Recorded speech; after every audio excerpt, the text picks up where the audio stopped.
Right, in this video we're going to try and add the activity key, which is actually a watch, and we're going to talk about other options for getting in your car, and we're going to try and add an activity key to our brand new Defender. Let's get started. Right, I've laid some things out on the table. So whenever you are programming or doing anything on your car, especially the Defenders, make sure you have got your battery charged. So we have had the battery on charge all night. Look, all the lights are on. I don't know if anyone's in, but all the lights are on. But we're also going to put this chunky power supply, which we can actually use as a supply. So it gives a constant 14 volts so that we've got no danger of flattening the battery. We are then going to grab the IID tool, which is this. So this is a special dongle that you put in the ODB 2 port. We'll show you where that is. And this tool, right, it's on beta test at the moment, so they have given me beta access to this tool on the Defender, so this is not quite available. And the good thing about that is I'm going to break my car, and the other people doing the beta testing we're taking the risk so that we can iron the bugs out, and that's part of this video. Any bugs or improvements we can find, then the guys at GAP Diagnostics will improve the tool. So we are testing the tool, so you're joining us on a beta test, but you cannot go out and get this quite yet, but it's coming. Right, we'll also discuss, and we'll do this now, we'll discuss other ways of getting in your car. So do you really need the activity watch? Are there other ways, if you're doing some activities or you don't want to carry your remote with you, are there other ways to get in? And one other way to get in is you can download the In Control app, not the black one, the white one, there's two, just to confuse you. And you can see I've got this loaded for the Defender 90. Okay, and if you go onto the remote tab here, you can slide along here, and if you swipe, you can get the lock, unlock. You can slide that down to lock or unlock your car. So if I didn't have my remote with me, I could get in, but I couldn't drive it away. Now, the interesting thing is, if we ever tried doing this, let's see if I can lock the key in the car with the remote app. Because I'm just thinking, we're out canoeing, and we thought, well, I'll take the phone with me, but I don't want to take the phone and the key. But maybe I trust my phone. I mean, you want to take your phone with you anyway, won't you? Because you can call people or the emergency service. Let's just see if we can do that. But I'm going to have to shut the bonnet and disconnect it. Bear with me. Right, so we've now shut the bonnet, disconnected the battery charger. So let's just have a look. Go on to remote, Face ID, right? And then let's see if we can lock the car. There we go. All locked. It's pretty nice. This is witchcraft, right? Okay. And then it's still locking. I think it waits for the car's got to send back its signal to say it's all locked. Come on, car. We are inside, so the signal might be a bit weak, although we've got good signal on our phone. So the car, you would hope, is there.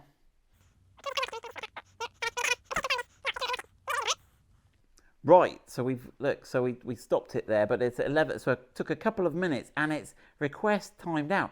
But interestingly, did you see that request timed out? It's now gone to locked. So it went request timed out, then locked, which is slightly strange. Right, let's now unlock it. Okay. Unlocking, because it did it instant. The locking actually was virtually instant. There we go. That's not too bad. So the communication's there, but it seems to take a while to get on with it. So while that's waiting to confirm, we'll keep an eye on this. Oh gosh, we've got messages coming in. 7 minutes to home is going to take me. That was my car telling me how long I'll drive. It's all ready to go. Right, so the test now, just be clear. So we are going to put the key in. So pretend we're going camping and we want to hide the key somewhere covert. So we'll hide it under the mat here, look. There you go, no one will know it's there. And we're going to go off canoeing. Right, so we're gonna lock it with the app. So Kate's telling me I've got the screen reflecting all badly.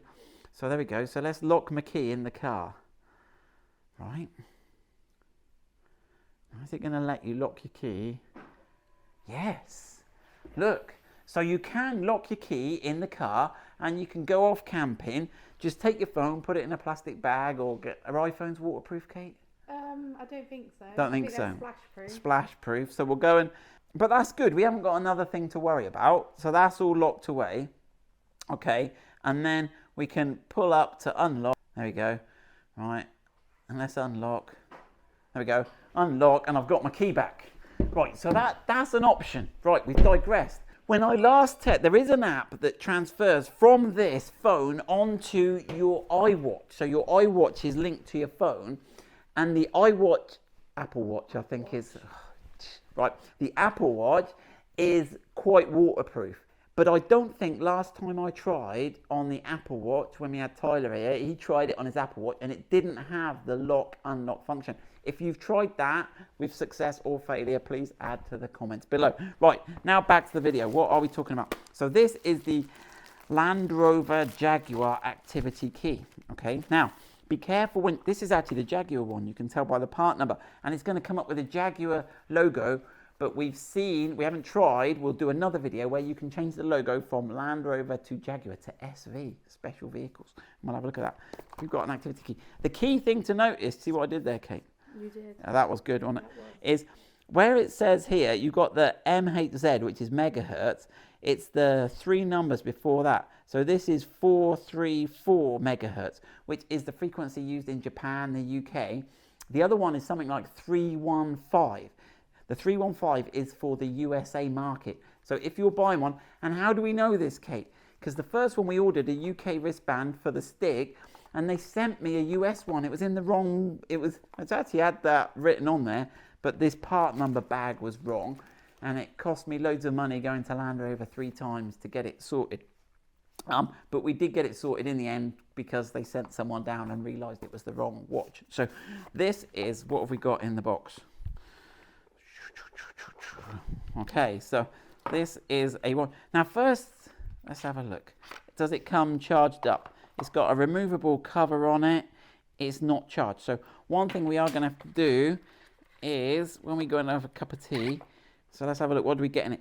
Is this charger, and this is really cool. This is really cool. This is like a magnetic thing, and it sort of suctions on the back there, and that is charging. So we are going to plug it in and charge it up. But you get an additional wrist strap. Now, the one is bigger. Now, I seem to remember the one on the Land Rover was super big. But apparently they said it's because you're, if you have a wetsuit on, because this is waterproof, your wrist is bigger. So I think that's why they give you the 2 straps. But it doesn't seem a whole chunk longer to me, that one. But that's why they give you 2, apparently. But that's what you get. So we will charge this, and then we will come back. We'll get the car on charge as well. We'll get that on supply, and we will come back, and we will start to program the activity key. Right, we've got the car on charge. We have got the watch on charge. Now, while we were doing this, we've just looked in the In Control app. Kate's got an app, an iPhone, and an Apple Watch. She's downloaded the app. She's signed in as me. You can steal my car now, Kate. Okay. And she tried then to get the app across onto the Apple Watch, and it's not available for selection. So it looks like, correct me if I'm wrong, there is no Apple Watch app anymore with the Land Rover In Control remote. Let us know if it's any different, and we'll do a video on that. When you get your watch, one thing that's interesting, so I think this also depends. I think you need to have it powered in the first time to do this. Now, if you're really lucky, when you power on your watch, bear in mind, try and keep it connected because it behaves slightly differently when it's connected. If you get this screen, you're in luck. Now, the top one is to put the box is to put it into transit mode. The bottom one is you can select what car brand. Now, if your car has already got the key and it doesn't do this, I'll do another video of how to reset the watch back to this so that you can select it. Because look what you can do. If I press the button, I can have Land Rover, SV, special vehicles, Range Rover, Jaguar, Land Rover. You can see it cycles round, and I can get, what should we go for, Kate? SV, because he's a special vehicle. Every vehicle's a special vehicle. So now that is that. So now let's see what happens. Oh, it's come up with that. I think, oh, it's flashing. Was that me? Let's disconnect the power now. Oh dear. Oh dear, I bought a fake Apple Watch. Fake Land Rover watch. Let's go again. So let's go Land Rover special vehicles, tick. Oh, I've got a tick this time. I've got a ticket. Yes. Sorry. So there you go. That's a bit of a lesson there. So you've got a tick it. The tick doesn't mean you then have to select the tick, so it gives you a chance to back out if you make an incorrect suggestion. So there we go, we've got it all. We've got battery status. So now, yeah, and I think even if you plug it back in now and touch the screen, you can't get back to, no, you can't get back to that screen.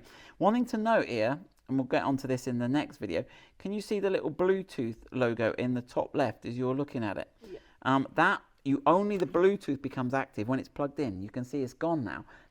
And what the hack does is that you've got to download this special app. It connects via Bluetooth. You reset the watch, you disconnect the app, power it back up again, and it comes up to that boot screen where you can select your thing. So right, there we go. Right, have we waffled enough, Kate? Let's get to the action. Right, you jump in that side, Kate. I'll jump in this side. So the first thing we need to do is plug the IID tool in. Now, I'll grab the camera off Kate in a minute and show you where it is, but let me plug it in first. It's under here, and likewise, if you've got a left-hand drive car, it will be under there. So you've got to plug it into, I'll unplug it again, plug it into that socket, okay? Now, there are some lights on the IID tool, and luckily they're facing the right way. So when we get the ignition on, that should be us ready to go. Let's just put the ignition on. So I'm not going to press the brake. Let's just start the car. It all wakes up. Okay, now what we're going to do is we're going to open the IID. So I've got it under Diagnostics. So it's GAP Diagnostics. Okay, and then it says I can just go search for tool, and it's got my tool there. That lighting all right there, Kate? Yep. Right, and then I think we can go into service and test. Okay, and then I think it's the RFA, the remote function actuator. Okay, so if we go in here, you can see and what we can do now, so I can check the number of keys programmed, which would be interesting. So this is, oh, stop binging at me, car. Just turn that off for a minute. So when you get a car, particularly if you get a second-hand car, it's always useful to know how many keys are out there in the world that are paired with this vehicle, and have you got them all? Even though if it's saying you've got 3 paired and you've only been given 2 keys, you know there's another key out there somewhere, and you can get those reset and deleted, but that's not the subject of this video. Let me start the beeping again. So number of keys program, proceed with this routine, yes. So it's just querying. Right, so it says there's 2 keys programmed and 1 valid key is detected within range. Okay, so that's brilliant. So that's what I was lucky. I got 2 keys. A lot of people aren't getting 2 keys, and that's why adding an activity key, even if you keep it as a spare key, might be handy. If you've only got 1 key, you might want to think about grabbing one of these and doing that. Okay, so 2 keys. Okay, so let me just, sorry about the binging. Right, check the number of keys programmed. Right, let's have a go again. Right, so let's have a go at adding a key. Now, I've not done this before. Right, routine will add a new key. No change will be made to the actual keys. And they're telling me I don't need to have 2 keys present. It won't delete the other key. It's in it. But you need to have 1 key present, because otherwise if I could just add this, then obviously those car stealing people have wasted their time watching this video, because you need to have the real key. So let's go on. Let's go continue. Okay, and it says 1 functional key is required. Yeah, we've got that. That's our original key. Continue. Right. Right. Ensure the ignition's on. We've got the ignition on. We've got our battery charger connected. Continue. Proceed with this routine. Yes. Now, what we're going to have to start doing, one thing I think we've got to do is press the unlock button. So let's just practice this first. So on this key, I think we have to swipe up, and there we've got the lock and unlock buttons there. Okay, now obviously it's not doing anything at the moment, but I just wanted to get ready. Right, proceed with this routine, yes. So the IID tool has switched my ignition off. Okay, and it says executing routine. Right, when prompted, press and hold the unlock. So I'm going to have to wake it up. Right, here we go. Executing routine. Press and hold now. And it was the unlock it wanted, wasn't it?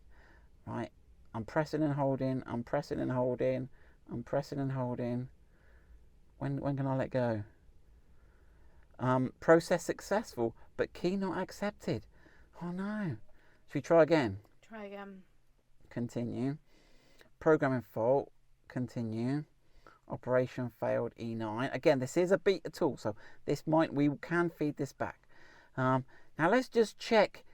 Let's just check if it does do anything. No, let me just cycle the ignition, because sometimes I have had it.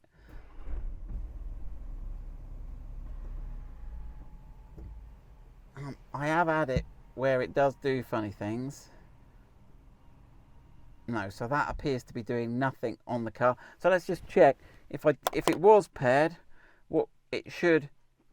Yeah, we can hear it do some beeping and flashing, right? So it's not paired. Let's not give up. Let's try again. Okay, so let's go add a key. The routine will add a new key. No change will be made. One functional key is required. Continue. Ignition is on. Proceed with this routine. Switch the ignition on. The ignition's on. Oh no. Hold on. No, you're right, Kate. It's not on. Kate was shaking her hand. Switch it. So it switched the ignition off itself. Right, executing the routine. Let me wake the watch up ready. Right, when prompted, press and hold the. It did say unlock key, didn't it, Kate? Mm-hmm. Press and hold now. Right. I've let go this time because I think I had it on longer last time. Force ignite. Process successful, but the key's not accepted. Right, I'm gonna have one more go, and then we'll feed it back. Right, add a key. Routine will add a key. No change made to the actual keys. Continue. One functional key is required. Ensure the ignition on is continue. Proceed with this routine. Switch ignition on. Ignition on. Switching ignition off. And make sure I read it carefully. Executing the routine. Right. Press and hold. It does say the unlock key, doesn't it? So, okay. I'm going to go continue. Right. Execute in routine. Or, I mean, I'll just hold it, or I'll just hold it now for the entire time. I'm going to hold it. Hold it. I'm not going to let go. I'm going to keep the faith, Kate. But it did say, key is not accepted. So the process is, so there we go. I've failed. So we will go back to the guys at IID and see what the issue is there. So sorry, no activity key added. I will just double check. We'll just get out the car. Sad day. They don't always work though, do they, Kate? No. Can't have a win every day. Right, we just did a video on how to put your car in service mode, and it says you need to do this for programming a new key. So we didn't do that. So let's try. So we'll put a separate video on how to put your car in service mode, and let's see if this works. We'll put the video there somewhere. Right. So let's have a go again. So it was into service and test, and it was the remote function actuator, and it was add a key. Okay. Change will be made. Okay. Right. One functional key is required. Good. Continue. Ensure the ignition is on. It's on. Continue. Proceed with this routine. Yes. Let me just wake this one up. Ready. Forcing toggle ignition. Executing the routine. Here we go. Right. When prompted, hold the unlock on the new key. Continue. Right. Let's get it ready. Press and hold the unlock now. Right. We're on the unlock. See, we've got the 5-second countdown. We have now. When prompted, press and hold the unlock key on the new. Right. Continue. Right. Oh. Made a noise as well. Press and hold now. 3, 5, 6.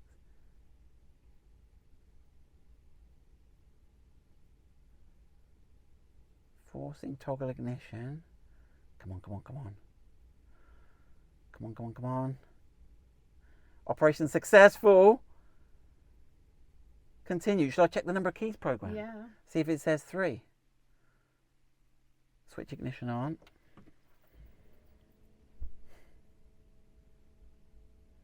Proceed with this routine. Come on. We're looking for 3. Yes! Yay. Right, okay. And it says two valid keys detected. Okay, so, right, let's get out of the car. Oh, we bossed it, Kate. We did. Right, here we go. Let's try again. It's all, ooh, press, unlock. Oh, you little beauty. Right, let me just, let's see if it, because obviously unlocking and locking is great, but you've also got to start the car as well. So let's have a look. Because one thing, although on the phone you can unlock the car, you can't drive without a key. You need to have a key to be able to drive away. Right, the other key is on the table. We're in the car. Here we go, moment of truth. We are there. Look, check out my electric sunblind. We are there. We have the remote key. Right, we've got to do the other video on changing the logo, but we are all off in our new 90. I'm going to see you later. We're off. Bonus feature. Right. We've got these for sale on the website, an extra charger. It might be handy to have one of those in the car as well as one in the house, so that if you need to charge it in the car. We've also put on our website this trendy little watch holder, and what happens is this mounts in behind here. There's a little bit of hardware you get, and then what you can do is you can hook the watch onto there and it supports it. So in your office or garage or wherever, there's a handy little dock, because otherwise you have to put it upside down on the face of the watch.